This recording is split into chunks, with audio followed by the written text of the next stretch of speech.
This is second generation professional wrestler Tony Falk, and you're listening to Live and in Color with Wolfie D. Hey, this is Jimmy Street, host of the Live and in Color with Wolfie D podcast. Hear the life and times of professional wrestler Wolfie D, from his time in the territories with PG-13 to his time in WWE, ECW, WCW, TNA, and more. Nothing is off limits and nothing will be held back. Thanks again for tuning in. Here he is, Wolfie D.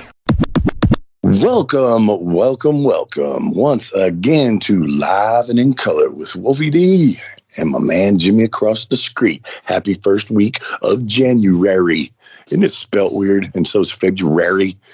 Yeah. Don't they get those R's in January? Yeah, January and February. And then there's, I always, you know how I like remembered how to spell Wednesday when I was a kid? Wednesday, exactly. That's how I did it. Exactly. Yeah. Because, I mean, bro, it's like, that's a weird name too, you know? So. Oh, if somebody types WENDS Wednesday. Yeah. Stop it. Yeah.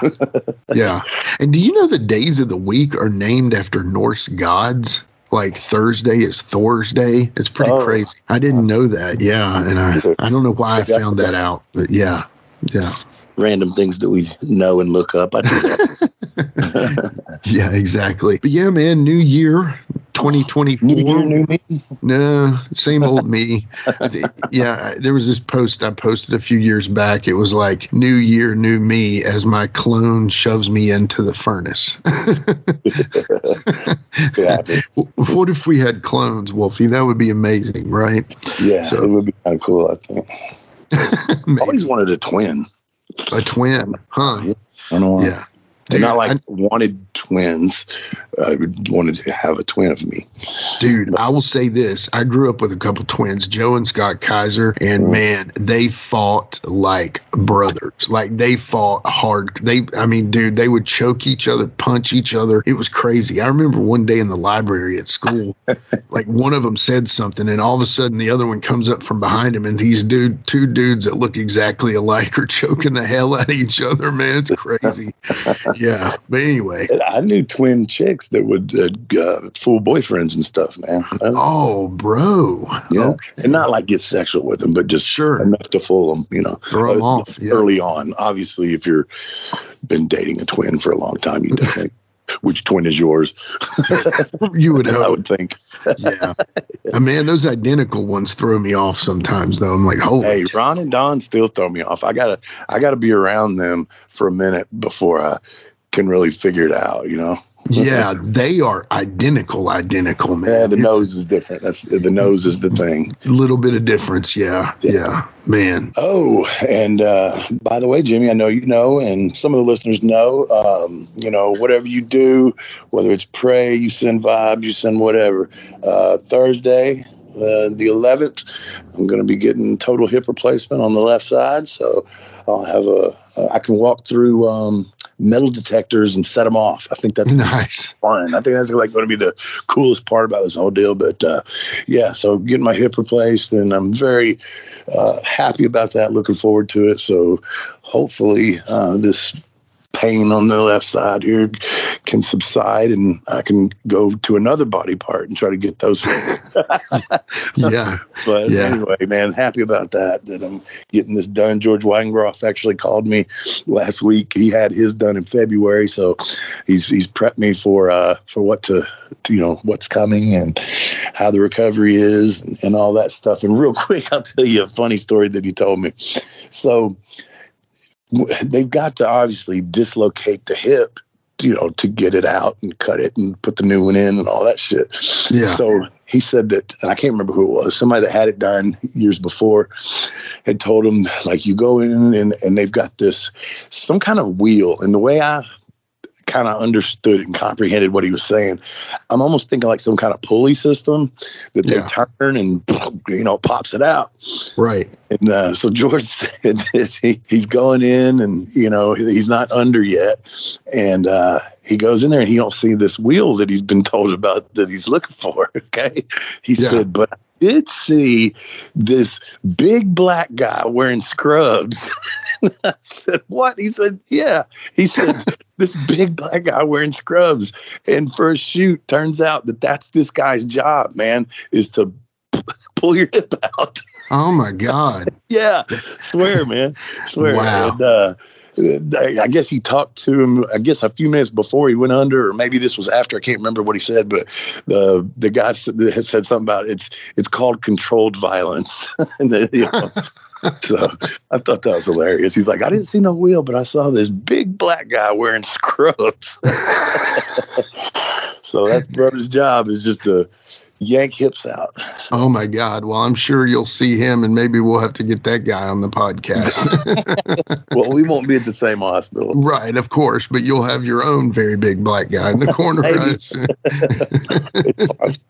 God, that might be a new gimmick for somebody actually in wrestling. Who could do that, man? Seriously, think about it. We're the controlled violence of operations. I love that. Oh, my God. You think that, man, operations, man, they jerk you around and shit. You're out, and they just flip you around. You can't feel nothing. You know what I mean? And you wake up feeling sore in places you're not. You're like, why do I feel like I've just been beat to death, man? Yeah, you probably were. Yeah, exactly. You're just laying there. Yeah. Oh my God. But anyway, man. I just wanted to put that out there real quick, man. Hopefully things go well, and I'll be in and out that day. So we'll talk about it more next week. Sounds great. And we'll be definitely praying for you, brother. Absolutely. So, we'll see how everything goes after that. But for sure, man, definitely, if you got a prayer, throw it up there for the Wolfman. And I know you'll be fine coming through this, but pretty soon we'll have a totally brand new Wolfie D. So maybe, Awesome. All right. There's my clone. Yeah, there's your clone, is just right there. Yeah. Can we do my brain next, Doc? Yeah, for real. But anyway, man, we got off on a wild one there. And this is going to be a wild one. If you don't know LT Falk, listeners, this ought to be something else. Yeah. You're going to learn something new today. And I'm telling you, the son of Tony Falk fills the shoes of the Falk family perfectly. Let's just say that. LT's a good dude. Yeah. Absolutely, man. Known him since he was a little bitty kid, man. So this ought to be a fun one, man. I'm excited. Yeah. Yeah, me too, man. Well, let's stop running our mouths and let's get him on the phone. We'll be right back with LT Falk, Mr. 110%, after these messages. Hey, folks, to get your official Live It in Color with Wolfie D merchandise, go to ProWrestlingTees.com/Live Wolfie D. Check it out.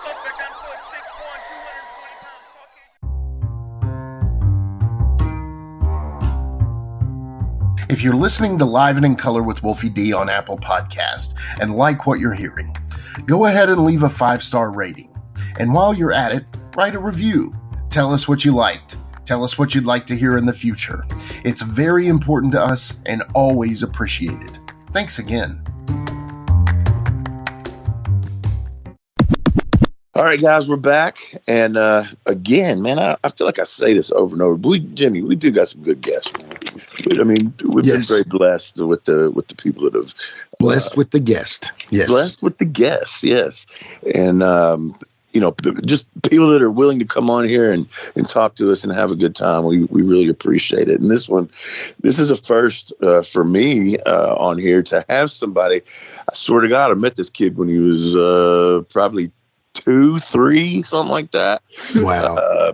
I'm pretty sure LT Falk here was born in 1988.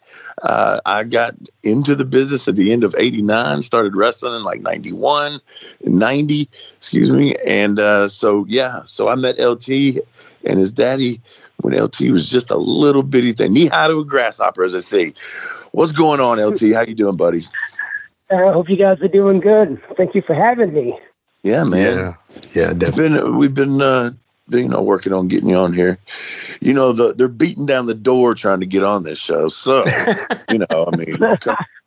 we work you in when we can, kid. No, I'm kidding, buddy. But yeah, for real, do you remember I guarantee you don't remember like when I first met you, but do you remember being a little kid and knowing me?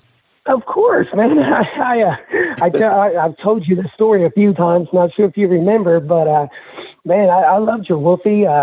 When I was a young kid, trust me, dude, I had my little gimmicked up shorts, my little hubcap, sunglasses, running around the house being silly. I even had some blue jeans I cut up for the Moondogs. Went to the dollar store, got me a damn bone. Brother, I love wrestling. It was my life, man. And another funny story, and it's just so damn random, but I think about it from time to time. I forget where we were, but I was able to attend a few shows with my dad and my mom, and I got to make a trip with them, and we stayed at the hotel. And during the day, I forget the location, but man, I went to the vending machine and got some M&Ms and some Skittles, and you and BC, O'Brien Christopher, was out there by the vending machine, and I took off running, and I fell, and I scraped my damn arm, busted up my elbow, and I went back, and my mom had some of that, it was like that, first aid spray. Bactine, remember that? Yeah. And she was like, "Come here, son, let me spray this on you and clean up your elbow." And I was like, no, it burns. It burns. I don't want to do it. And you said something like, "Oh, man, if I do it, you could do it." I don't know if you remember this, Wolf, but you put your arm out and you let my mom spray the gimmick on you, right? And then BC, Brian, put his arm out, and when my mom went to spray him, no, it's burning. He started selling the hell out of it, So I just thought that was so cool, man. What a gimmick, you LT, if I could do it, you could do it. And then when it was BC's turn, he totally, ripped my mom, and man, I have all kinds of memories, dude. That's awesome. Well, when you had my dad on there, we always put Tony Falk over about dates and times and memories, but age is catching up with them, and man, I used to be good at stuff like that too, but now I've had a few concussions. I'm dealing with a few things, but I'm still blessed for some of the memories I have and things I can remember and talk about. Everybody has a story to tell, Yeah, for sure, absolutely.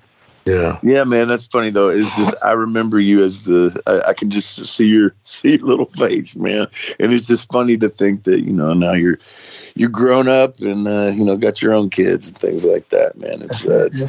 It's fun, and like I said, your daddy's always been good to me, and I traveled with him, and I knew you as a kid and all that stuff. So it's kind of cool, man, to see where everybody's been and, just life. And you get to be Wolfie's age here. You start really thinking about stuff like that, man, That's it. Oh, yeah, man. Just waking up in the morning is a blessing itself, and my father thinks a lot of you both. I think a lot of both of you, and I can't say how happy I am to be on here, man, and especially with you two, Oh, dude. Thank you, brother. It means the world. Yeah. I mean, we're big fans of Big T. We talk about him all the time on any of my shows and this show all the time. And anytime we can relate a Tony Falk story to something, we're going to do it, man. So, that's how. I'm just so happy to, be a second generation wrestler, and my dad being who he is. And, to hear my dad talk at times, he's like, "Oh, I'm a nobody. I'm a jabroni." But man, all them years and all the guys he's helped, and to some people it means nothing, but to me it's bragging rights when guys like Austin and Shawn Michaels, and they do podcasts and autobiographies. They're not obligated to do this, but when they mention my dad's name and they put him over, that is bragging rights, man. Yeah. Let me say this real quick. Yeah. So when, the podcast of Stone Cold started up early, I remember he was talking about, Tony on there, and I sent him an email just never thinking that he would reply. And he said, what's so funny, Mr. Austin, is I'm actually working for the Falks right now at USWO, and Tony's great. I just sit under the learning tree every time I hear him. He was like, "Yeah, kid, tell Tony I said, hey." That's what he replied with. I was like, holy crap. Yeah. and I've never been, too caught up in the podcast, but there's been times where, different people will mention my dad's name, and some of our friends, fans, and trainees would send me a link, and I would check it out, and I'm just so appreciative. Some of the guys have had good things to say about my dad, Yeah, absolutely, man. Now, Austin, man, so one thing about me, this is funny, my mother was a worker. That's how my parents met. My 19, let's see, well, my dad got in the business in 73, and then about 82, 83, my mother got in the business, and in Memphis is how they met. When I think about my beginning, I have to quote a guy named Impressive Anthony Wayne. Jimmy, you know him? Oh, yeah, of course. He's a character, man. He's based out of Middle Tennessee, but he's from Oklahoma. And Tom Jones, Mr. Ebony, broke him in the business. And one time, Anthony said this about me. He said, LT's mother was a wrestler. LT's father was a wrestler. LT has known professional wrestling since the sperm has met the egg. What a hell of a thing to say, but look, it's so damn true. Right. One hell of a thing to say, but that's it, man. Two parents in this damn business, they met and they fell for each other, and then they had me. Yeah. So I was born into this business, man. Right. Yeah. It's funny, and I'm not knocking you all. We do bring this up every once in a while about how you and Tony have this ability to talk in promo, man. And I'm not knocking you. I promise you, this is a real appreciation. And I was just reading something before we brought you on. I was thinking, so I Googled, how do kids learn to talk, right? Okay. And so babies learn by experiencing and listening to the world around them. So the more language they are exposed to, the better. Well, anyway, the point being of that is those first few words I said there. You said it and you kind of led into it. Your mom and dad were in the business, and then that's what you're learning how to talk. And again, so anyway, I think it's just the best whenever you guys are so good at promos. You know what I'm saying? It makes sense. So. And it's the hand gestures.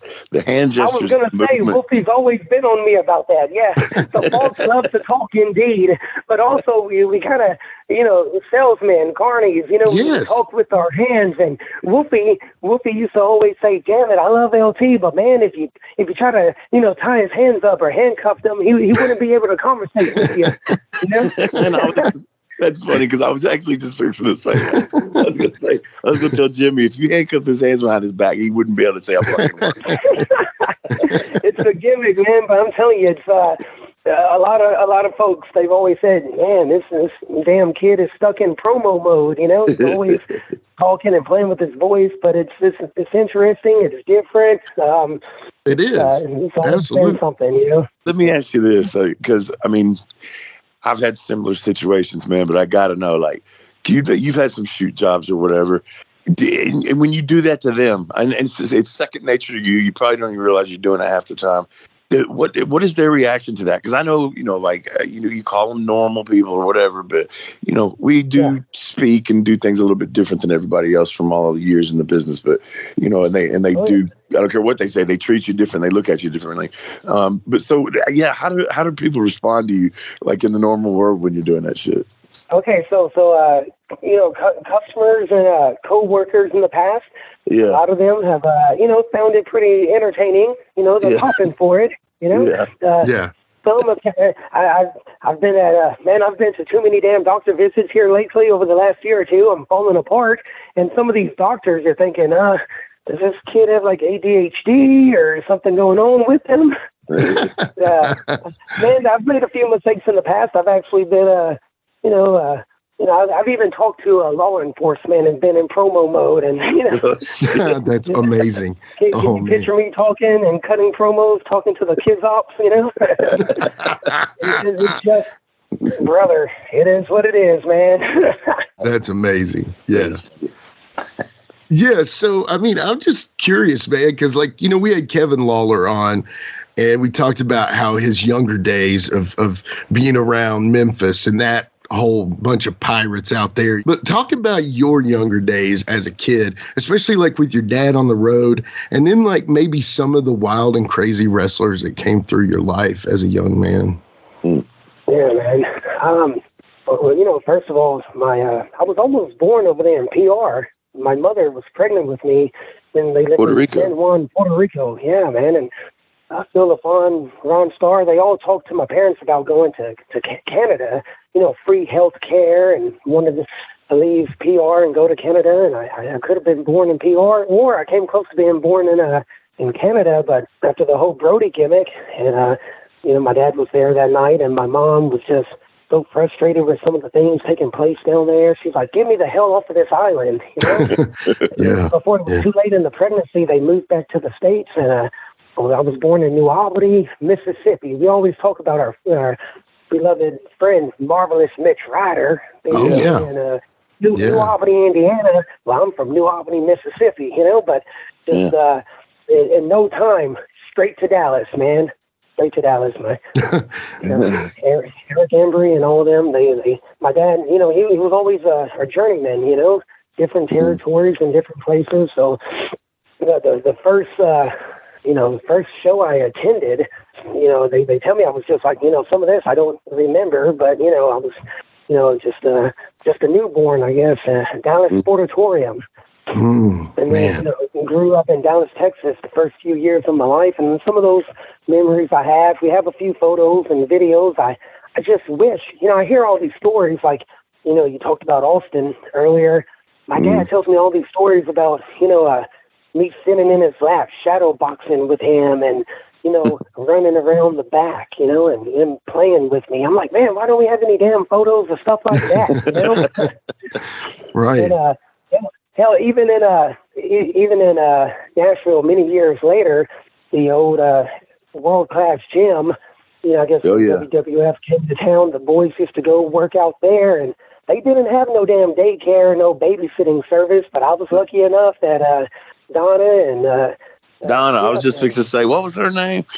Yeah, Donna, you remember her? And her husband. I don't remember her husband.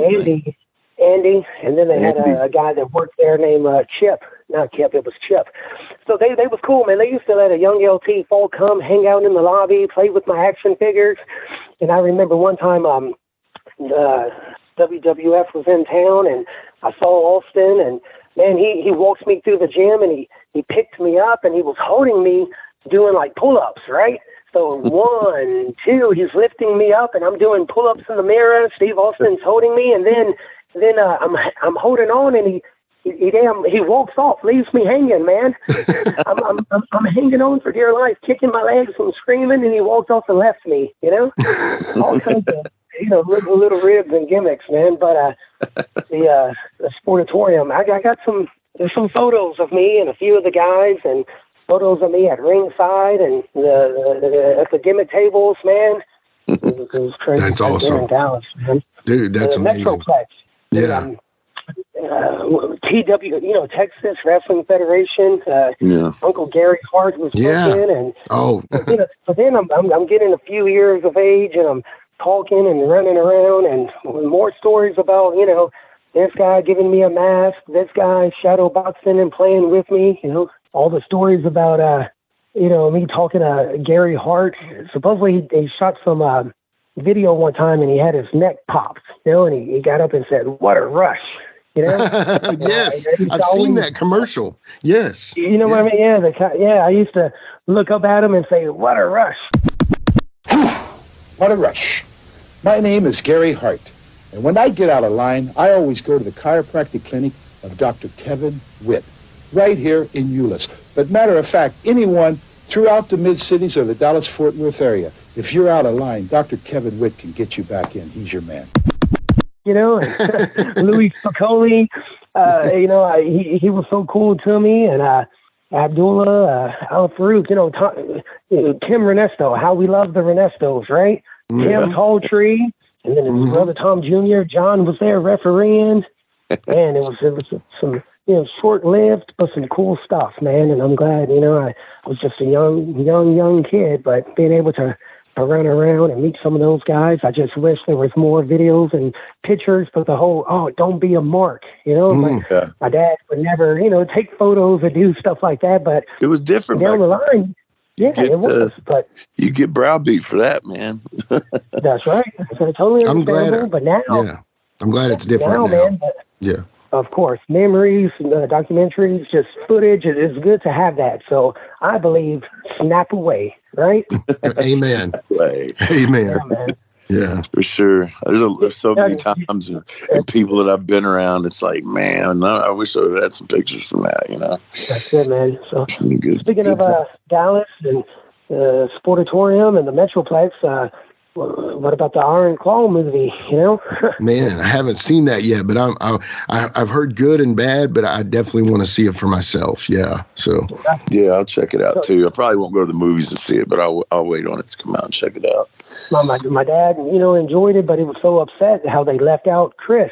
Chris, yeah, it's messed up, man. Yeah. And so some folks know this, some folks don't. But my father had a big hand in working out and training with Chris Von Erich.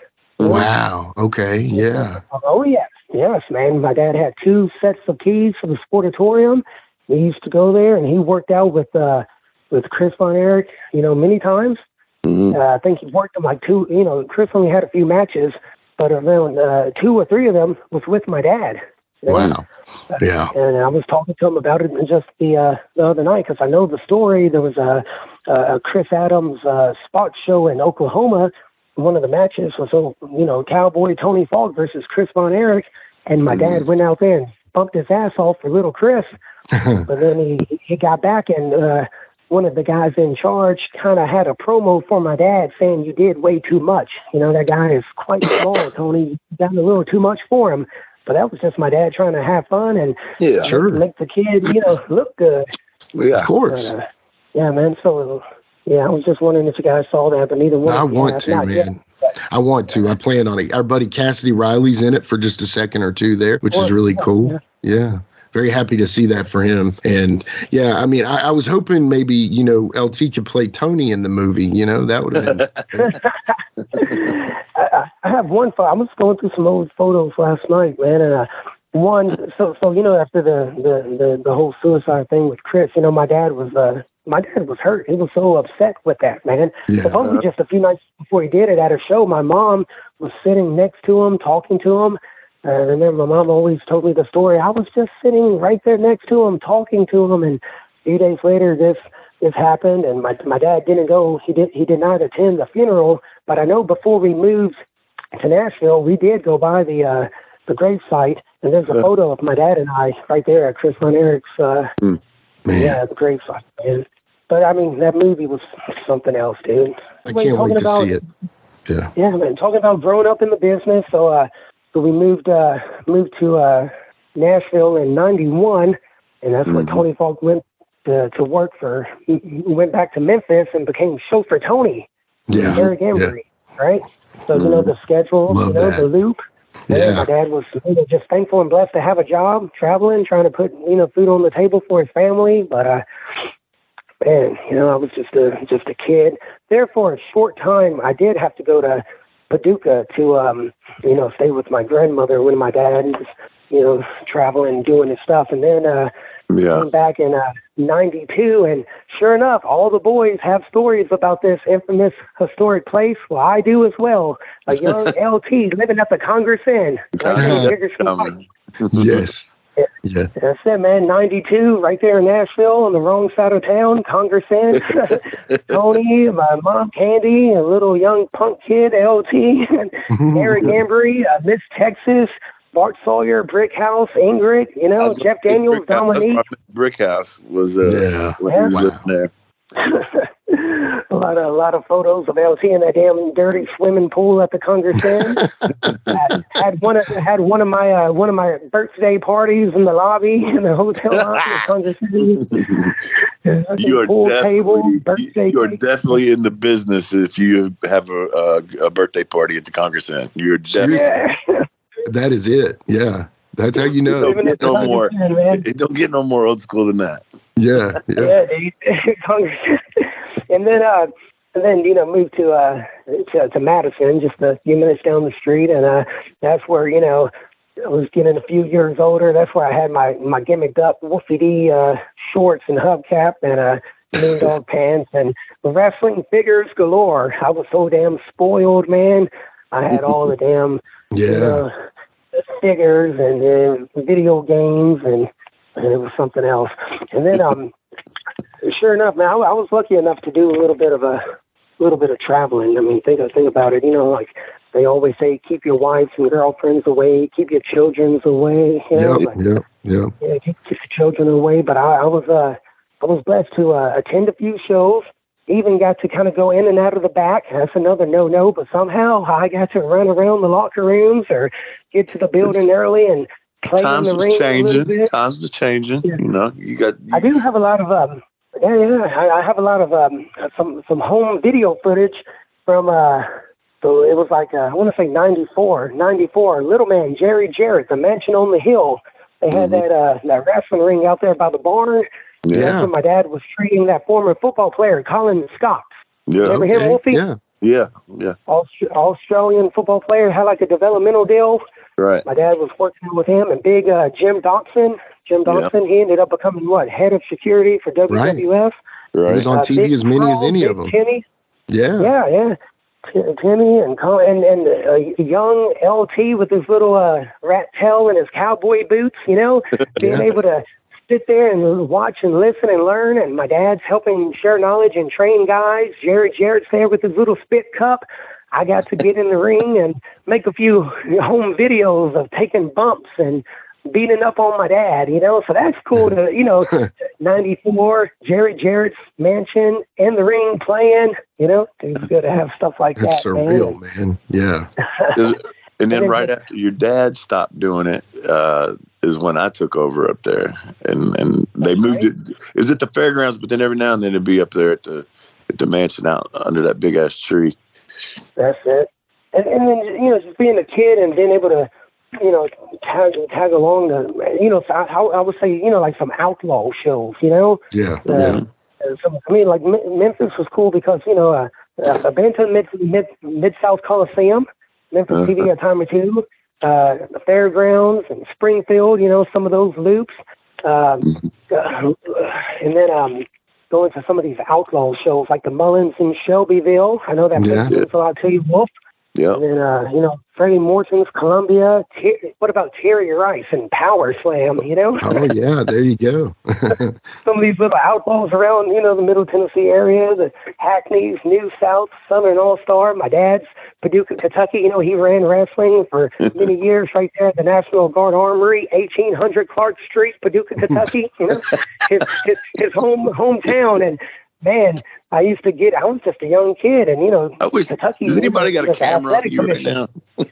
No. I swear I can see him walking around. He's going crazy right now. But man, a young kid climbing in the ring, taking bumps and letting guys like, you know, Joe Hopkins, you know, Gator McAllister give me suplexes and, you know, climbing the ropes. I was just a kid, brother. I was, you know, under the age of 10, and I'm in there, you know, taking bumps and doing shoulder rolls. Yeah. So it's not too long after that when USWO gets going, right? That's it. So check this out, Wolfie. I was, you know, talking to, you know, just being a young kid, and like I said, going to some of these shows and you know, being able to go in and out of the back, like seeing Mama D, Big Pete, Scorpion, right? Yeah. And other people that means a lot to you that I was, you know, scared of. I'm a kid, and there's some scary hood gimmicks, you know, like Medic, Rick Reynolds, and Tommy Hickey and Dante, you know. I'm in and out of the back of these damn hood gimmicks, but everybody treated me nice. It was so cool to me, man, and just growing up around the business, you know, really helped me out. But because all I wanted to do was, you know, become a wrestler and follow in my parents' footsteps, you know. Yeah. And then, you know about me having that near-death experience in 99. Yeah, you fell out of a tree or some shit. Yeah, brother. Hit a damn baseball, you know, into like into a backyard, and I had on some high-dollar sneakers, some Air Jordans, you know. Nice. Yeah. And my mom used to work, you know, hard. She used to go above and beyond to keep her kid looking fresh, you know. So I had some J's on my feet. My damn baseball's over there like a little creek. I didn't want to get my shoes dirty, so I'm climbing a tree, man. I'm just, you know, 10, 11 years of age, and I'm climbing a tree and trying to cross over the creek to get my damn baseball, and sure enough, the branch broke. The branch broke, and it was 13 or 15 feet head first fall. You know, landed on the boat. Dude, this, you know, I wish there was pictures and videos of this, me in the hospital. I don't remember any of the incident. You know, they say with head trauma, you usually don't remember, you know, the accident. Right.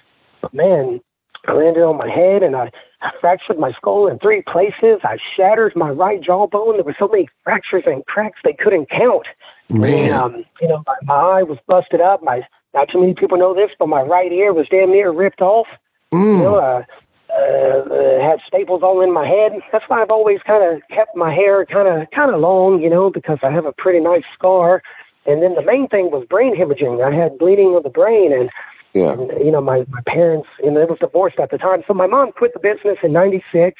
Parents got divorced in 98. My sister Taylor and I lived with my mom. My dad had joint custody, but I was still, visiting him a few days a week and being able to do some traveling with him, But anyway, my parents were divorced, but they got together and made the trip. And I was at my grandparents' house in Southgate, Kentucky. But hey, slow down just a second. Slow down. Let's go back to the fall.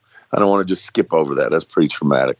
Because I do remember it. And I remember, your father, I believe it was your dad that was telling me about it, or the first time I talked to him about it. And I believe that I remember seeing you after some time there. And I remember you having a big scar on it's on the side of your head? Yeah. Yeah, the right side. Yeah, I remember that. Yeah. I remember the way. I was in ICU for a little while, man. Cincinnati, Ohio Children's Hospital. They didn't know, man. I'm blessed, man. They didn't know if I was going to make it or if I was going to be, mentally challenged, and head trauma. But brother, I ended up being okay. I didn't have to have. Especially when they tell my mom that she couldn't even kiss my cheek because there were so many fractures they couldn't count. But no plate in my jaw, no surgery. Everything was kind of in place. I just had to take it easy for a while, and had to do like a special school transfer. I was homeschooled for a while, and then I had to do a special transfer to be close to my mom, and multiple doctor's appointments and imaging, and they told me I couldn't play football. And when they say no football, even though I'm just a kid, all I'm thinking about is what about a future in professional wrestling? Right? Right. So man, there for a minute, I was just a kid, but still, man, you have hopes and dreams and wondering about, and they've learned so much since then about head trauma. And, dude, I have headaches every now and then, and all they can tell me is they think it's like residual side effects. Symptoms from the head trauma I had back in 99. Wow. Yeah. Crazy stuff, man, the human body and brain.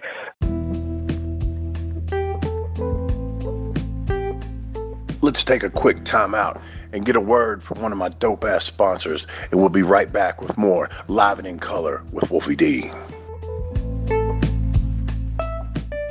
Support for Live and in Color with Wolfie D is brought to you by Manscaped, who is the best in men's below-the-waist grooming. Manscaped offers precision-engineered tools for your family jewels. Manscaped recently launched the Ultimate Men's Hygiene Bundle, the Performance Package. Join over 4 million men worldwide who trust Manscaped with this exclusive offer for you. 20% off and free worldwide shipping with the code WOLFIE at manscaped.com. If my math's correct, that's about 8 million balls.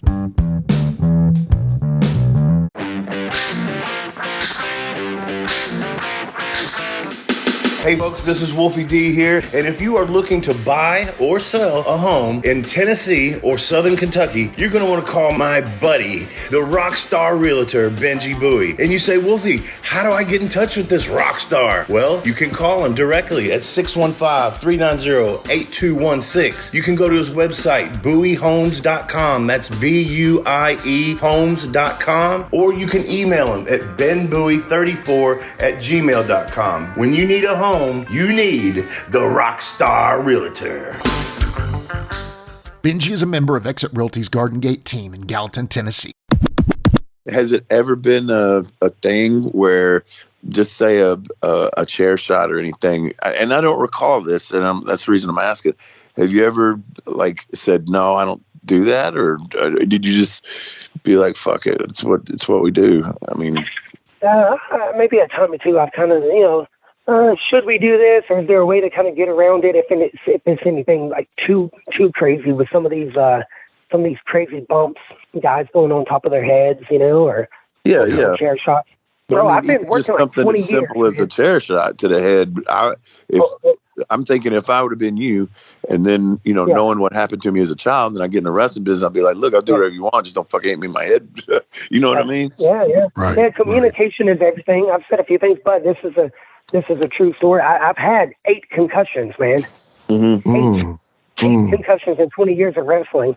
Last year, dude, I was messed up, man. Like brain fog, headaches, a number of things. Followed up with a neurologist, and they had me doing like SLP classes, talking about Alzheimer's, dementia, CTE.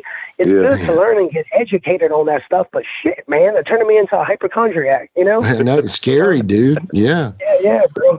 But you never know, man. It is abuse to the body, and some of the stuff I've dealt with my head. But man, I back to like 99, and there for a minute, I was kind of, a few years later, I don't know why, but I stopped attending a few shows. Stopped attending a few shows and just kind of got caught up in basketball and just, different things, man, all my wrestling figures, brother, I gave my stuff away.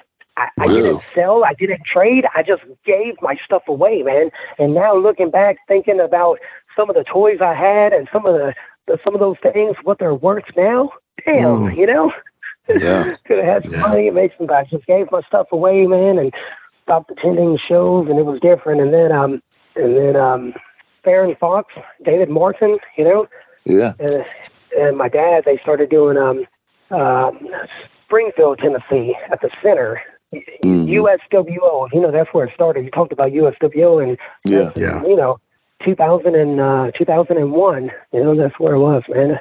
A guy named Ronnie Brown, Mike Porter, my dad, and when it comes time to start promoting and papering the town, Farron and my dad said, well, look at little innocent LT, they wanted me to come out of my shell and talk to people. I had a bad speech problem too, my childhood, man. I had chronic ear infections and my speech was messed up, I'm damn near deaf, but a lot of speech therapy throughout the year. So my dad said, one, this will help LT, talk and interact with people and learn the business at a young age, when it comes to promote, like advertisement.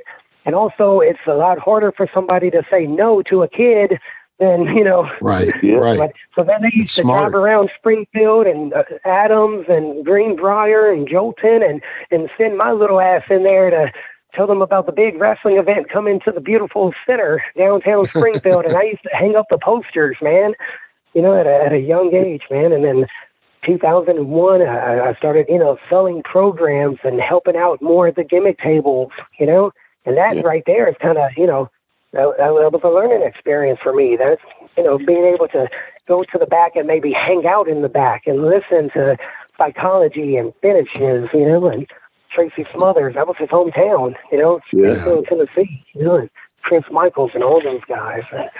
Eron Hatchet, I guess that's where he kind of, popped up.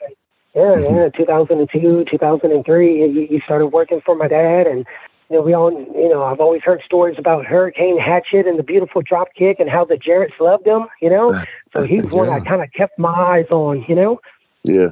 And sure enough, man, just, helping out. And then, Madison, I was playing the music and, helping paper the town. And right there, at the young age of only 14, some guys, they had negative things to say about it, but 14 years of age, right there in Madison, 110 Harris Street, I had my first ever match against Eron Hatchet, Nice. Yeah. Man, another thing about being a kid and being able to kind of go, it was Tennessee Fairgrounds, the Asylum, TNA, the pay-per-views. My dad used to, he used to do the gorilla position with Bill Behrens.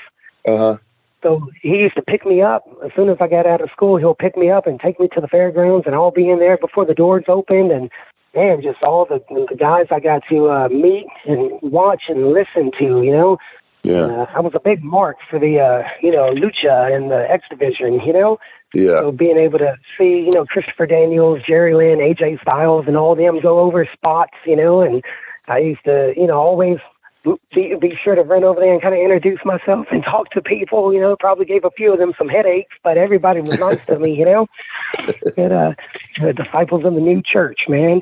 TNA, man. And I remember talking to Kid Cash and Scott Demore one time, and I was getting ready to go into my first match, and Sabu walked up to me, and he was like, well, I hope it goes good. Good luck to you. But he was like, you know, the sooner you get in, you're going to get burnt out. The sooner you're going to want to get out of this business, you know? And I would never forget, Sabu telling me that, you know, the sooner you get in, the sooner you're going to want to get out. Is it true? I'm so blessed. Is it true? Man, I was having fun. Fun, dude. Yeah, I don't think that was a factor for me either. I mean, I was still love the 15. business. But 14 years of age, and I was, and the thing was, man, it takes a village to raise a child. You know what I'm saying? Mm-hmm. Mm-hmm. So when it comes to training, dude, there's so many guys that helped me out. You know, my whole childhood, my dad's like locking up with me, doing chain wrestling, teaching me terminology and stuff, right? Right. And then right. The proper school we had at the venue, my dad's building, was a guy named John Caesar, you know, from Kentucky. Yeah. He was a good head. Y'all remember him a little bit? Yeah.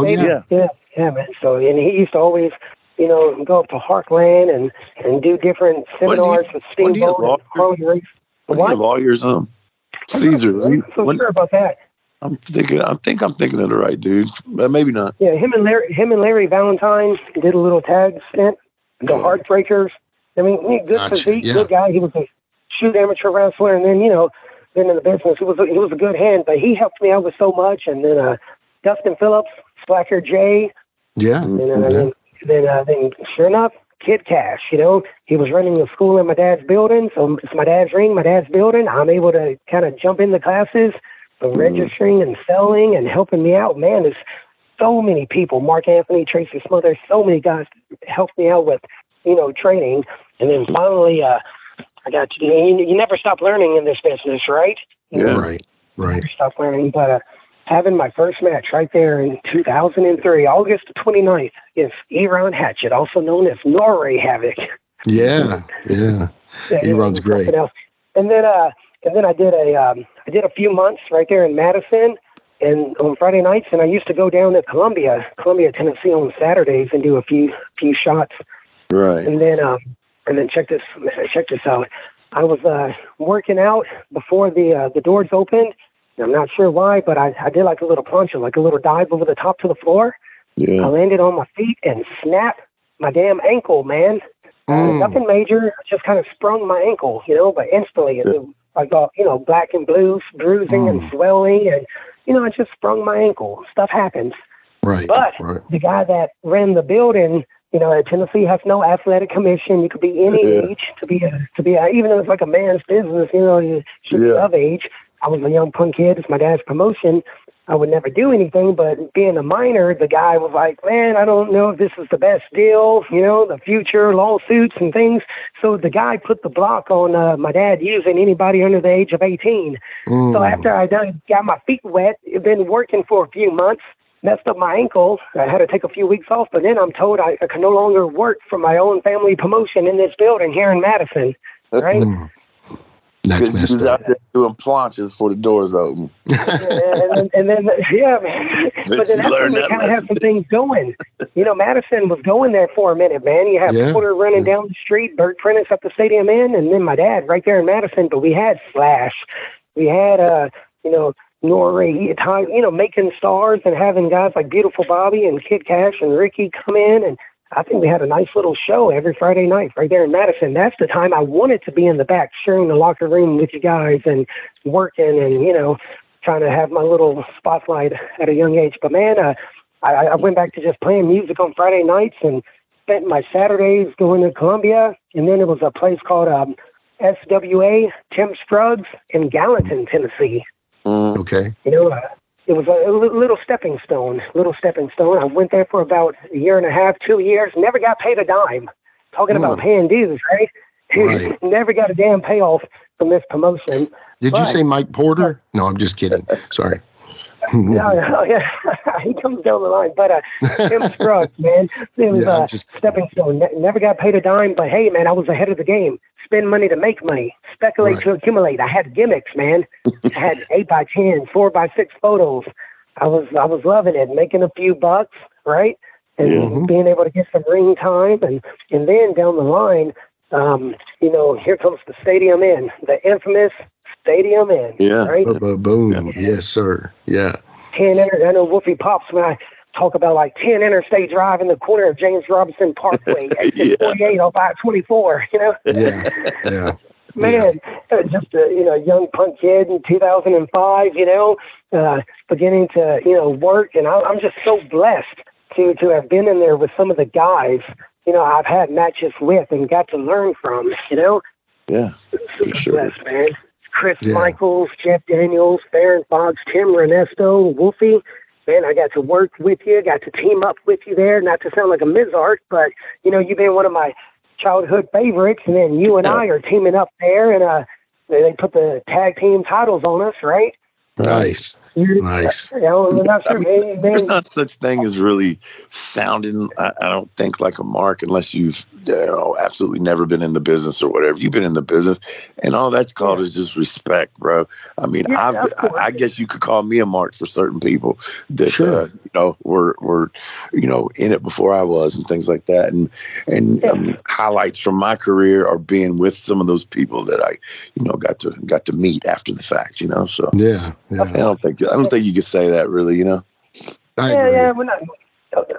And then just being able to, take trips with guys and share locker rooms with them and get to know them on a personal level. But man, that Stadium Inn, man, Yvonne Hedges, Farron Fox, Matt Dillinger, Mitch Ryder, I could go on and on. Hot Rod Biggs, Tommy Higgy, all the guys I got to work with that's been around and pumping and making me look good, helping teach me. And then a few young guys that are doing pretty good for themselves, like WWE's Ricochet. Yeah, Chuck Taylor. Yeah. I'm glad, I got to work with those guys, and everybody's doing well for themselves now. So Stadium Inn is, positives and negatives about that place, but a lot of, a lot of memories for Stadium Inn. And one of my best memories is, when Joseph Hudson, also known as Joe Cephas, that's where he came into our lives. I was fixing to go to that. Yeah. Our boy Joe Cephas, God bless him, man. I miss him, man. I do. I actually just thought of him the other day, and it's not that it happens, occasionally that I'll just go, damn, man, I wish I could call Joe Cephas. You know what I mean? Yeah, definitely. Yeah. Because he was one that he's just one that one of those people that I could call and just say what's up to. And I don't have a lot of people from the wrestling business that I do that with, but he was one of them. And I could just, hey, what's up, man? Of course, man. I think about him every day. My 13-year-old daughter, her screensaver on her cell phone is like a collage, and there's pictures of her and her great grandmother. There's pictures of her and Joe Cephas on that, man. That's awesome. That's my daughter. He meant so much to the Falk family, and I know he thought a lot of us. He thought a lot of you. Hell, Wolfie, if I'm correct, I think I'm the one that introduced you and Joe. Right? That's awesome. I think so. Yeah. I just remember going to Memphis. Yeah, because it was probably at the stadium, and actually, like, it was during the day when there wasn't a show or something like that, maybe. Way before that, brother. I mean, it was Stadium Inn time, but I remember it like it was yesterday, man. You and I was booked for Chris Kern, a little show in Fayetteville. Fayetteville, and before Joe ever started training, dude, training, he drove you and I, him and that girl Cheryl, the first girl he was with. I don't know if you remember her, but drove you and I to Fayetteville for Chris Kern. And Joe was just a cameraman, and helping out. But the hair, he was beginning to kind of grow the beard, and just his structure. He was a big boy, right? And I remember everybody's looking, saying, "Who is he? What is he? Where is he from?" I was getting ready to kind of do some training, but they thought he was somebody then, And, oh yeah, totally. And Wolfie, I know you've been through a lot, man, and all the people you meet and things you do, man. But you, Joe Cephas, and I, man, taking trips to Evansville, Indiana, and and just earlier, today I was thinking one time you and I and Joe Cephas we went to Lewisburg, Tennessee, and we broke down on the way home, and his girl Cheryl had to come get us. Oh yeah, I don't know if you just we broke down coming back, and she went and got us.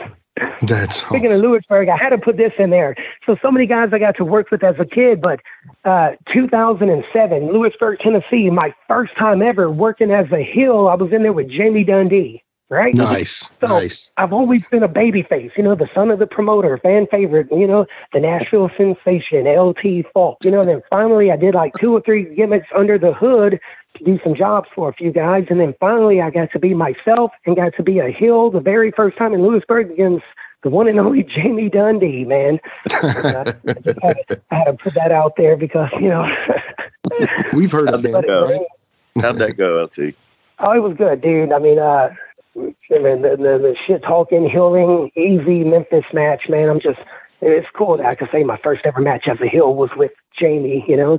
Yeah. And dude, I could sit here and go on and on about, how lucky I am, how blessed I am, fortunate enough to work some of the guys I've worked and learn from them because, man, I'm not trying to name drop, but dude, I've been in there with, you, Wolfie, Bill and Jamie, Jerry and BC, Ricky and Robert, like the list goes on and on of some of the Memphis greats, guys that, paved the way for so many people that my young crazy ass had the chance to work with.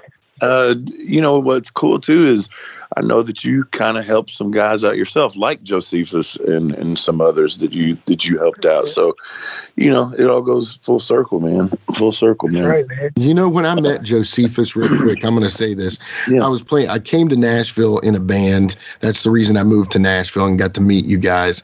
And I was playing at the Springwater Supper Club, and I saw this guy. He was probably about my same height, 6'3", 6 something like that. And he looked at me, and he was wearing a trucker hat, and he was wearing a flannel shirt. And my band just finished, and he comes up to me, and he's like, "Hey, my name is Joe, and you guys," and this is a horrible Josephus impersonation, but you guys kind of remind me of Jesus Lizard. And I'm like, "That's awesome." And he was like, "Yeah, it's really good stuff." And I was like, "Cool, man." I said, "Do you play?" And he was like, "Yeah, I play music, but I'm actually starting wrestling. I'm a cameraman for the Falks." And I'm like, "Hold on, wait a minute," because I was not only a musician, I was a massive wrestling mark. And so he's like telling me all this stuff about working for you guys as a cameraman. And then he was like, "You ought to come out." And I would come out to the stadium and check out the stuff. And then I end up meeting you guys in the Great Escape when I was working there. But it's just such a small world how things work, it's crazy. Hey, let me tell you, I wanted him, you talk about that trucker hat. Yeah. I was dead set. I really and I took him to Memphis to do it and had him on the TV there that, I guess it was Lawler that had it for a minute. And I can't remember the name of the venue. LT probably does. But I wanted him to go with, Josephus like Bocephus. And I wanted him to have the trucker hat and the flannel shirt and the glasses and go more along those lines of Hank and a truck driver sort of gimmick. And everybody else, I guess, and him was so dead set on the Brody thing. And I'm still not sure that my idea wasn't better, but he did what he did. He did it great and all that good stuff, and he got over. But I just think that the other, that was just my thing. I was like, man, I wish you would do it this way. But everybody was dead set on the Bruce Brody gimmick. So, but yeah, that was my thing about him. And I said, man, I wish you just do it this way. And he, like I said, we got along great, that. But that was my one argument with him. I was like, man, I wish he'd do it this way. then he got famous as a question mark. So who could have guessed that one? Yeah, right. So I'm happy for him, man. He really got it. Put him in a question mark outfit. Yeah. Brilliant fucking booking. Yeah. hey man, it got him over. That's all that matters to me. I love that he was doing that like shaman gimmick or whatever he was doing for a minute. I thought that was cool. But anyway, Dark Side of the Ring, our boy did well, man. I'm did. proud. He got me on a damn cool music video and exactly. Yeah. All that stuff. So yeah, he was always everything, man. The music, I did a music video with them for I think Patrick Sweeney. Yeah, exactly. Joe did the lamb chop, and just all the Joe needed ring time and exposure. He was, I guess, because I was booking him as a driver, all the Mitch Ryder, Indiana towns, Evansville, and all the trips Wolfie and Joe and I made, and just hanging out. He lived not too far from me, so we used to always grab a bite to eat. Even a time or two, he did try to take me to the gym. If anybody knows, I mean, man. God, dude, never had the body, I've always been my own worst enemy, but Joe tried a time or two to get me in the gym and share knowledge with me and just the friendship. All the Uncle Tony, Walter with tire irons. You just brought up a question for me that I was actually thinking about asking you. Now, like in my career, there's obvious things that a lot of people know about me that, where I was my own worst enemy in certain cases. Now, do you think that, first of all, why do you think that it was such a hassle maybe or whatever for you not to get to the gym? And let's say you did go to the gym and, get all gassed up or whatever, just get in really good shape. Do you think your career could have turned out differently? Yeah, man. People ask me all the time, like, man, you know quite a bit about the business. You're a good hand. You could talk the talk. Right. Plus, your father, so many people have good things to say about him, name, connections. How the hell did you not try to make it or do anything? Well, man, there's nobody to blame but me. I'm responsible for my own actions. It was just lack of confidence. Some of the stuff I know now, if I knew then, it would be a totally different ball game, especially when it comes to fitness, even wrestling to the side, looking good is good, but feeling good is great. You know what I'm saying? Right. Yeah. Right. And we're in a new year. So dude, I do want to get my stuff together and, it's never too late to turn a negative into a positive, Never. But, exactly. I don't mean it like that. I just mean... Yeah, but the body, it was a number of things. It was me not having the physique. I kept telling myself, oh, man, should I send anything? Should I send out some emails, send out any tapes? Man, let me just hold off until I start working out. Let me lose a little bit of weight, tighten up, build muscles, get a tan, and then try to send some stuff out, It was all kinds of things, I could sit here and go on and on and on about missed opportunities and mistakes I've made. But man, never once have I, I never try to get a job. I never try to, bug anybody. Dude. Yeah. And quite honestly, I mean, you had, straight connections, man. I mean, a lot of those guys, just because of the respect for your dad, they would have got you a shot, at least to try out or whatever. So, I just always kind of wondered that. And by no means am I knocking you because, hell, there's plenty of things could be said about me and things I've done, but or didn't do, and that kind of shit. But anyway, Jimmy, do you got a last question for him? And because LT, this has been awesome, and time's kind of flown by. And I don't know about you, Jimmy, but I think can I say this real fast, man? Yeah, of course. About especially if there's some young guys listening to this and think. I mean, it was just lack of confidence, man, and I got spoiled. I should have started traveling and trying to branch out. I've got to go to some different states and work for some great promotions. And then there was other times where I think the money wasn't there, and I was getting spoiled because I wasn't making the best payoffs down here with Burt Prentice, Mike Porter, and my dad. But I was doing good on gimmicks, and I was trying to be a big fish in a small pond. I was spoiled. I was young, dumb, and full of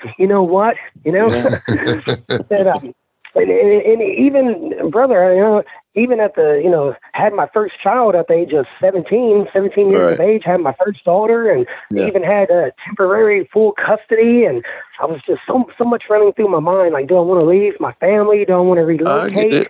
Yeah. It's a number of things. But the thing is, especially if there's young guys listening now, I mean, man, you just have to go with the flow. You have to trust the process. You have to give it a chance, man.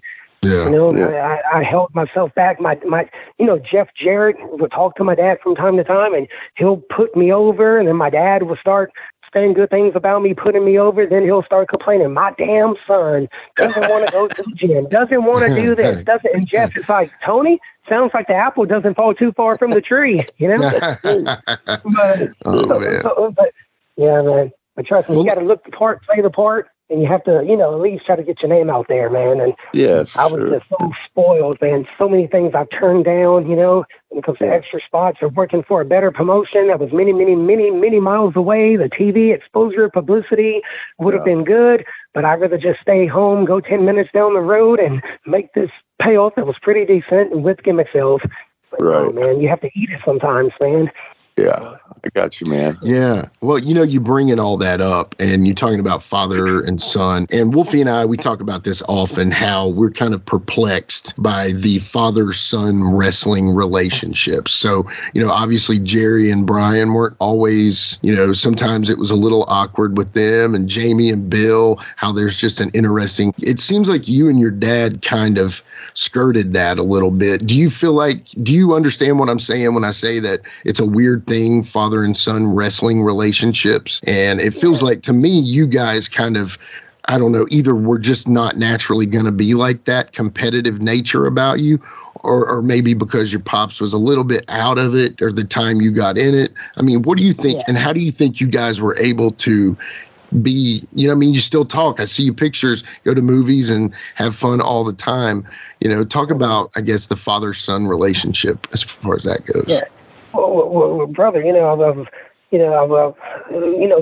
just growing up, it was like, one of my best friends, one of my idols, I had guys like, Billy Joe Travis and, those are my favorites. I thought the world of my dad, man. And all the trips and wanting to be like him, dude. I remember being in the car with my dad and Billy Joe Travis, and Billy would take us out with Bob's Gold Card. Wolfie, you know what I'm saying? Yeah. Bob's Gold Card. Wolfie would take us out, buy us lunch, and I always used to look up and say, I'm going to be a wrestler like my dad. We're going to do this. And, the Wolfie and, Wolfie and stepdad Pete, and Jamie and Bill used to always say second generation wrestler is going to happen. So then, sure enough, by 2003, when I started, my dad, wasn't really doing much. So it wasn't, right. It was more promoting and helping me out. Some spots, I'm glad I finally got to share some spotlights with them, and those are some of my best memories, being at the Tennessee State Fairgrounds, working for a place called Freedom Pro. You had Tony Falk's Nashville Legacy versus Vince Russo's Northern Aggression, and right, shot this right. angle. And right there at the historic Tennessee State Fairgrounds in front of a good house, my father and I winning tag team championships, together, Yeah. And being able to team with them. And then, but we did a time or two, we did have some father and son matches, So I even got to work my dad, and do little, cocky and conceited punk son, my dad needs to put me in my place. I've had some, but it was never no competition thing. It was never no, I go here, he goes. Hell, man, one time, Mike Porter, dude, he kept me busy. Mike Porter was putting a lot of investments in me. Some say he was probably loving that ponytail a little too much, Oh, Lord. But I think probably you're right. Yeah. Mike Porter, God bless him. But brother, some of these guys were shit. If they knew what I was getting paid and plus all the gimmick sales he was trying to help me out with. And hold on, if you're saying Mike Porter and paid, I'm absolutely shocked. So yes, brother, I promise. I believe you. I believe you. Yes, he helped me out, and then I guess he had some hookups. Had some print shops. He used to give me all these damn boxes of 8x10s. I didn't pay for any of that, man. So whatever I sold it for was a profit. He man, we had our ups and downs, but taking me to like NWA Birmingham for Linda Marks, me getting to work with guys like Edith Skipper, and being able to share a locker room with Adrian Street and Miss Linda, Nice, Porter tried to help me out. He was going on and on about trying to get Mike Quackenbush to come down here with that junior heavyweight title. He was really going out trying to help me out. But then, my father promoted Stadium In on Fridays and Saturdays, and that's when I started helping out in the locker room. Now, some guys, I think they had a thing to say about that, taking direction and, me calling some, but really my dad was super glued to that damn ticket table. It was just him relaying messages, giving me finishes and me relaying messages. Yeah. But then down the line, I did get to become a little creative and help out with some booking. And there were so many guys like Wolfie and Kroll and, Quentin Charisma. Quentin, yeah. And Tim Ernesto, Richard Mike White, so many guys was there backing me and kind of helping me out. Gordon Dunaway, so you could say I was an agent. But what a learning experience that was for me, being a young kid, kind of running the locker room and, giving out some finishes and being the bump monkey for the training school, and then, sharing knowledge. I knew enough for, foundation, building blocks. You got to learn how to crawl before you can walk. But like Wolfie said earlier, I have trained a few guys and helped a few guys out. I'm glad to be part of their history. Yeah. But back to the Porter thing. So I was having so much fun there with my dad, booking in the back, working for him, and family comes first in my book. But Mike Porter was moving one of his Tuesday night fairground shows to like Laverne, I believe. He was doing some Saturday stuff and some tapings, and he wanted me to kind of like leave my family promotion and go work for him. So, man, I think if I leave, my dad needs me. Could that create a little heat? Could we have some problems, or would my dad want me to go somewhere different, change up scenery and make some of that money I was making with NWA main event? But no, I chose to stay with my dad. And Mike Porter, not face to face, not in a phone call. He fired me in a damn text message, Yeah. He let me go because I chose my dad. But, you never say never in this business. Years later, we, patched things up, and I started working for him a little more, and that's where he introduced me to which I knew growing up, Christopher Love, Byrd Prentice, right? Yeah. And because of Porter down the line, that's where I got to meet and work for USA Wrestling and Byrd Prentice, and he's another one that, I owe a lot to, booking me against the King and Rock and Roll Express versus LT and Chris Michaels at the Omen in Jackson, managed by Tony Falk. Man, these guys, there's always ups and downs. Every relationship's going to have some problems, but man, both of them are gone, man. We lost, we lost Porter and Byrd Prentice. Hell, Bobby and Byrd in the same day, right? I know. Yeah. So are you the reason that you couldn't work for Tony and Porter at the same time? Are you the reason? I think you might be. Oh, no, man. Hell, man, I remember when I was a kid before I ever started working, there was some issues about, that the whole putting a block on the talent. If you work for them, you work for me. I remember like 2001, some shit went down and Porter got mad and left, and my dad was kind of by himself and, had to go out there and get all the things he needed to run a show, because he was always, Porter was helping him out with like, the liability and the insurance, and my dad was renting the ring from Mike Porter, but when Porter got upset, he left, and my dad had to, get a few sponsors. A few guys helped us out, and we got everything we needed to do our own real fucking wrestling, And that's when Porter, my dad, we don't care, man. As long as you show up for us and be professional and leave the drama at home. Any other night, any other town, go make money, dude. But Porter was the one, and we understand the whole, the principle of the business, and sometimes, but Porter was but years later, Mike Porter, if you work for them, you can't work for them. I know. Trust me, I heard it all the time. And what's so funny is you have relayed matches and ideas for what you wanted the finish to me when you guys hired me to work there for a little while with my crew of guys. And we were working out in Millersville at the Sawmill at that time. And it was a blast. And I finally got to check the USWO off my box, my bucket list. So it was important. Forgive me, Jimmy. So Stadium Inn, did you do nothing else? You did a little something at Stadium Inn? No? Nope, I didn't, because the timing, the way that it worked out was I went from Porter to TJ, and then I kind of got out because of my shoot job, and then I came back with USWO, and it had moved to Millersville. I'd only paid, which some people should say I should have stayed in the seats probably, but I'd only paid to watch wrestling at the Stadium Inn. I'd never worked there. I wish I had have, but yeah. I guess Porter's Trinity Lane, I remember all those times seeing you at the Great Escape, and then Trinity Lane, Porter's, and then Millersville for, Saul and USWO. Yep, Jimmy, where I met Wolfie D. Yeah, man. Yeah. And Jimmy, do you remember giving me a necktie? I do, man. Yeah. Do you remember why you gave me the tie? Yeah, well, Yeah, I do remember. Hold on. Oh man, no, remind me, LT. I'm sorry. I know this story. So I owe this business so much, the friendships I've made, and there's places I go, not to sound like because I'm nobody, but, especially in my area, my town, I go places and people's like, oh, Stadium Inn, the fairgrounds, LT Falk, they know me. Yeah. Yeah. But if they don't know me, the way I walk, the way I talk, the douchebag, affliction, American Fighter stuff, the ponytail, they're like, man, look at RVD, look at Shawn Michaels over there.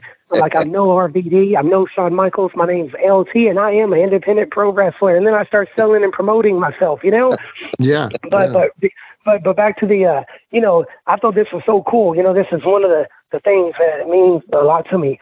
There's father and son, Chris and John Donaldson, big, super supporting fans of the Middle Tennessee area. The kid is not mentally challenged, but he's physically challenged, right? Okay, so in the wheelchair, he graduated, many years ago from Hillsborough High School. Not his father, not his teacher, but me, LT Falk, his favorite wrestler. They chose me to push him down the aisle to get his diploma. So, man, I had a few dress clothes, but I didn't have no damn neckties. I couldn't find any of my ties.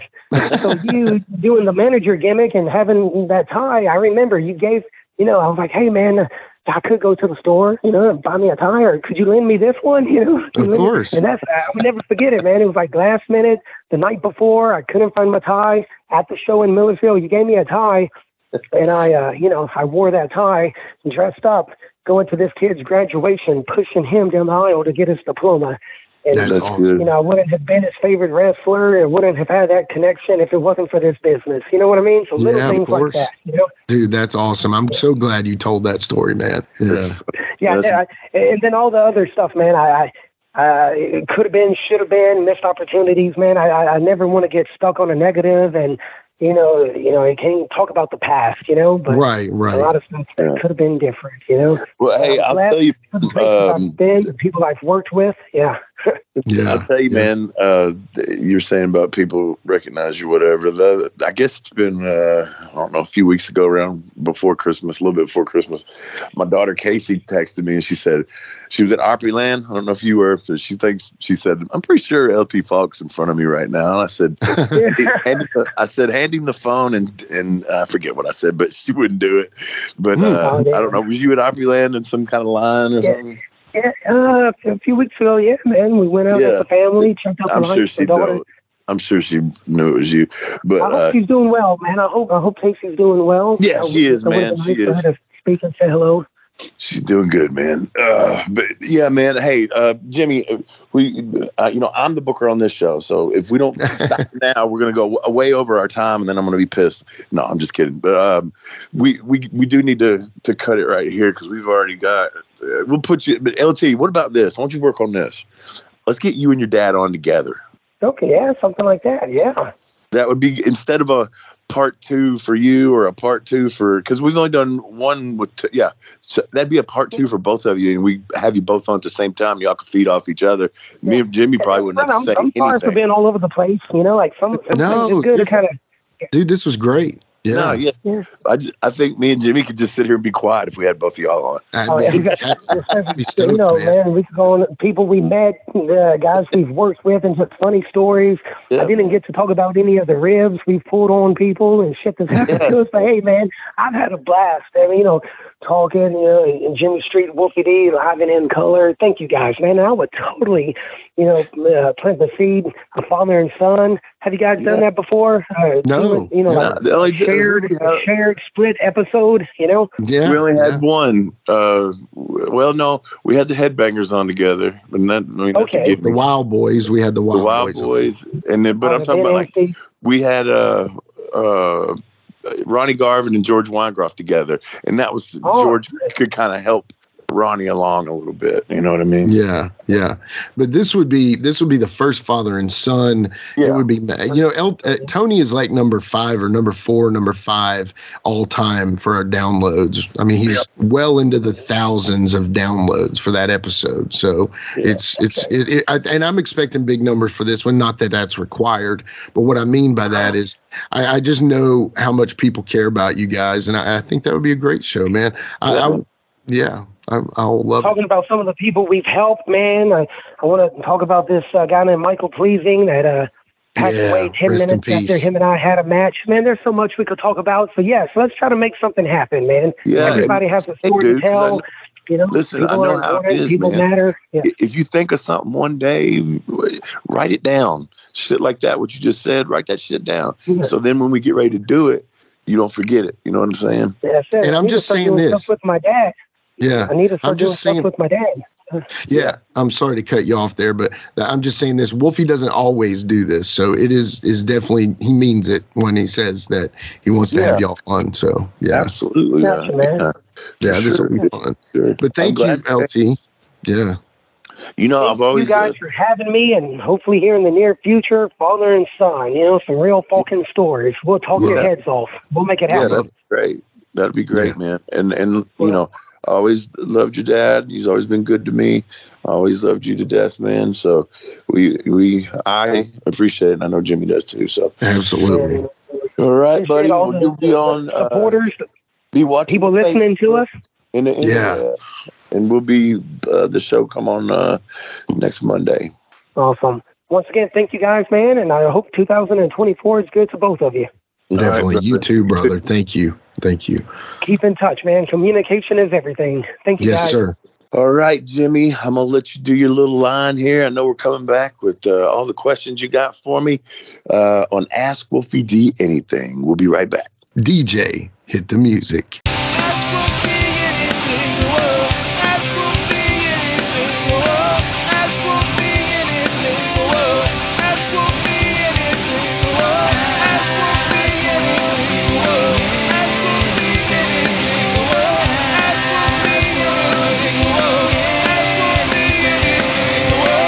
All right, we are back with Ask Wolfie D Anything. And first off, man, I figured it out. I figured out what if LT was not going to be a pro wrestler. Mm-hmm. I figured out that he should have been like a Pentecostal preacher, man. Seriously. Well, yes, he'd have to repent his sins first, but yeah, he could definitely do that. Oh, dude, he's got the rap, bro. He has got the rap, man. Wow, that's how it is, man. They're rap.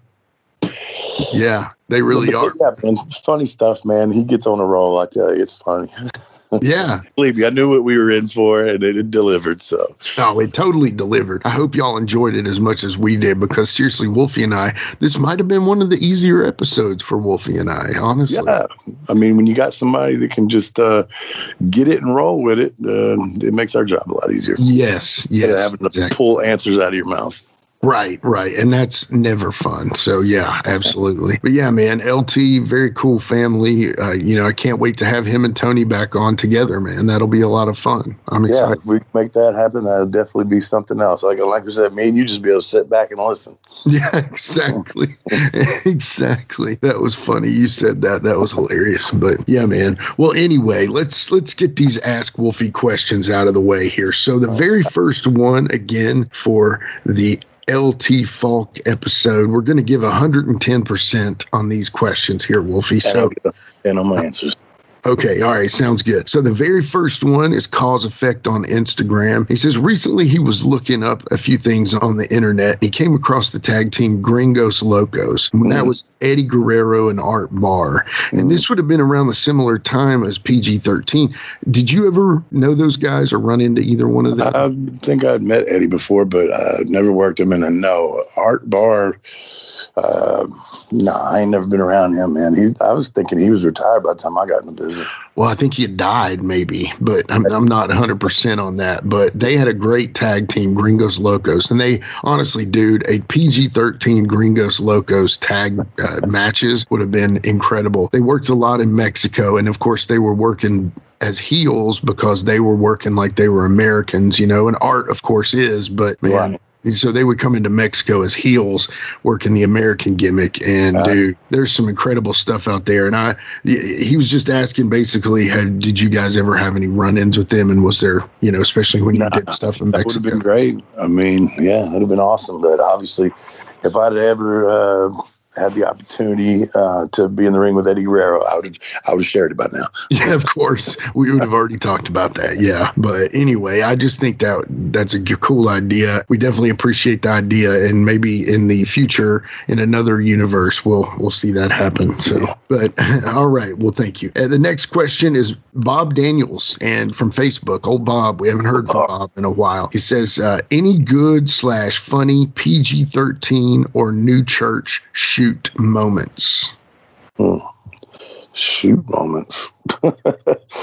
Well, I think we've talked about all the PG shoot moments that we can talk about. Right.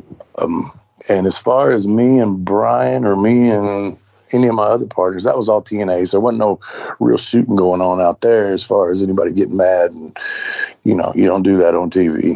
Right. To at least a lot of stiff shots out there. Definitely a lot of stiff shots out there in the new church days of me and Brian, me and Sin and all that. And the only, real thing that was, I guess, gonna be a shoot could have been the whole Raven deal when he got mad about Jim shaving his head, and I kind of go right then. But yeah, right. I think we talked about that one too. But no, I can't think of any. Man, because obviously TNA was in Nashville, so I didn't travel, so I don't got no road stories from TNA really. I mean, other than the time they ran Huntsville and a few other shows. But yeah, and again, I think all the Jamie PG stuff has been talked about. There is to talk about, right? Yeah, I mean, I think we pretty well covered the PG-13 shoot. I was just curious, so with the new church and stuff, was there ever anything okay, let's just give an example. Y'all worked low key a few times, right? How was working that guy? Because I feel like that guy, was pretty stiff on stuff. He was, but he was a great worker. I enjoyed working with him. I did. There's one of those matches on YouTube where I kick him in the mouth. You can see his mouth's bleeding, and it wasn't anything other than me just kicking like he kicks. You know what I'm saying? Right, exactly. I've always been like that. If you're gonna give it to me, I'm giving it back. So, and no hard feelings. I ain't mad at you for kicking me, but just don't be mad when I kick you back. Right. And it wasn't, nobody was pissed or anything. It's just, okay, that's how it works, Yeah. I mean, if you're going to set that pace, right, then I'll meet. Yeah, that's the point. Yeah. Like I said, I told you that the Harris brothers, we just talked about earlier, I can't remember. I think it was Don come up to me. He's like, man, I love working with you. Like I said, I think I've told this before, but he's like, man, because all these other dudes are, everybody's smaller than us and they're all afraid to hit us. He said, you're not afraid to hit us, man. He said, and that's why I was like, hey, I've always been, taught and trained, you get what you give, man. Yeah. I mean, that seems fair, right? Take, 100%. I mean, if you're, like you said, if somebody's going to come in and start the pace like that, then hey, well, I can meet that pace. Yeah. And if they get upset, well, then I'm just giving it back to them. It's not, that's so it. No hard feelings. It ain't ballet. It ain't ballet. Yeah. Well, anyway, that's good. I've always been curious though. If did you ever see Low-Key get any heat with anybody in the back as far as some of the stiffness that he worked with people? So, all the guys he was working with are, same way. Kind of most professional. Now I say that with emphasis. Professional wrestlers, they understand that. Yeah, they know the score. Yeah. Now, I think a lot of today's guys have taken that way too far, and they're not being safe with each other.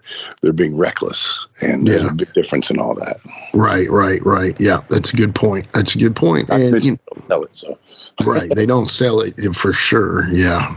Okay, well, our third and final question of the day comes from a listener on YouTube. Actually, we know this guy. His name's Chris Baum as a wrestler. He is at Chris Fenton 537 on YouTube. He asked this question. He says, what was Wolfie's reaction to the PG-13 impersonators he encountered at the Stadium Inn when he was teaming with Ty Blade? Do you know what he's talking about there?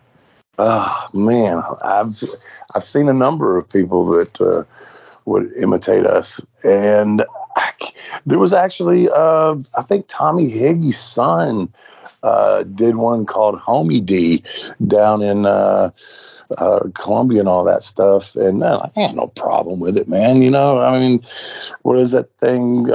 Imitation is the greatest form of flattery or whatever. Sincerest form of flattery. Yes. Yeah. Flattery. And, you know, and again, we all know that jokingly, it is not John Cena's fault. He did not come up with the gimmick. They put it on him. So it's not personal. Right. But, you know, so if people want to, people get imitated all the time.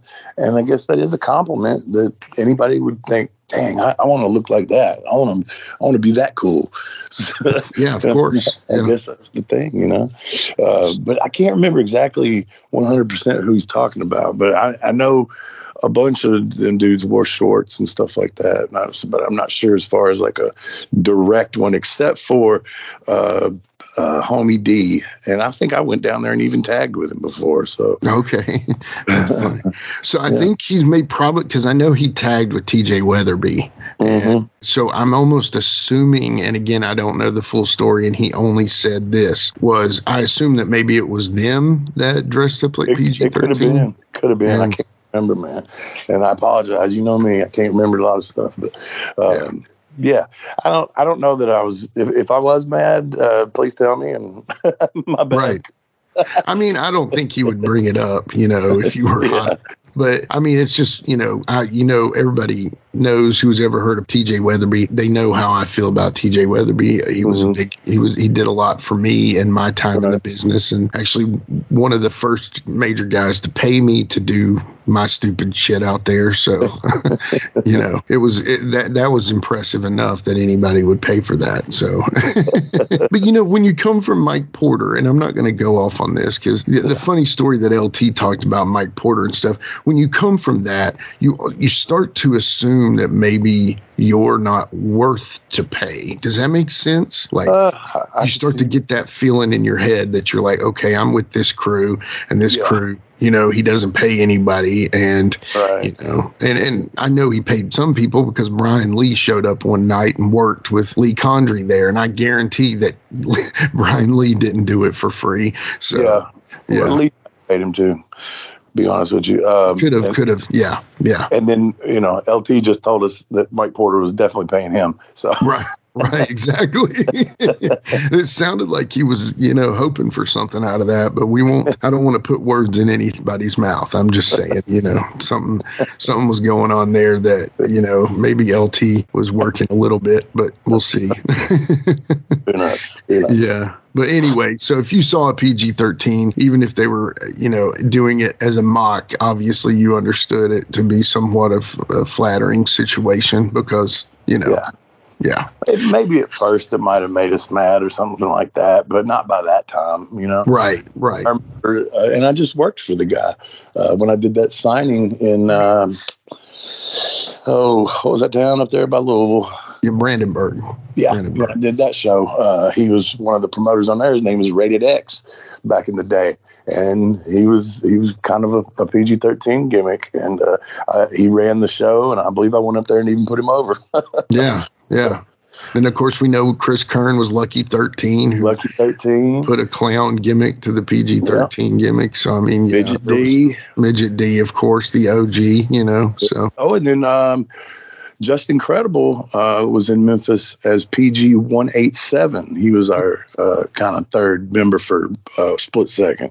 Okay, yeah. So there you go, PG 187. That's a pretty good name. I like that. Yeah. Well, cool, man. Well, yeah, that's the questions all I got for today. So all you got. Well, hopefully the listeners will start sending in some new ones. It looks like we're getting a lot of new listeners, which is very encouraging to keep. Trudging forward, and we appreciate that, and we appreciate y'all listening, especially all the OGs that have been listening for a long time. We really appreciate that. Yes, definitely. And if you haven't heard some of the old ones and you just heard this one today, go back and listen to the old ones. There's some great ones there, man. Yeah, sure. And it looks like next week we might have a real good one that we kind of been working on for a while, and should be a good one if we can pull this one off for next week. So I'm excited. I'm not saying any more than that, but tune in. Yeah. And we're going to catch you on the flip-flop, folks.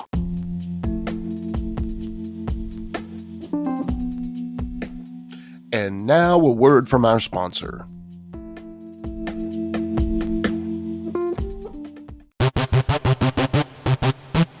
Ladies and gentlemen, welcome to Give Me Back My Pro Wrestling, the podcast that's based on the old school but can still help you find the good stuff from today.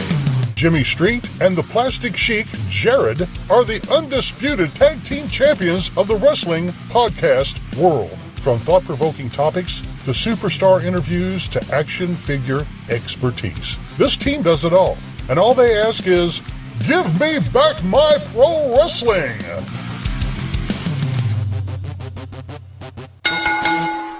Every other Thursday, wherever you listen to podcasts. Join me, Gene Jackson, for the Jackson Interaction Podcast, where I'll be doing one-on-one interviews with people from the world of professional wrestling, as well as stand-up comedy. You can get them anywhere podcasts are available in both video and audio form, but you can find them all at genejacksonpod.com. That's right, it's the talk of Middle Tennessee, the channel you love to hate and the channel you hate to love. It's Brian Turner from Brian Turner's VHS Rehab. And if you're looking for matches from Wolfie D to Jerry Lawler to Dusty Rhodes and the team that put a pimp before your eyes and a goatee between your thighs, Booty Call and Athena, go to lostwrestling.com. See, I made it easy for you. Brian Turner's VHS Rehab. Booyah.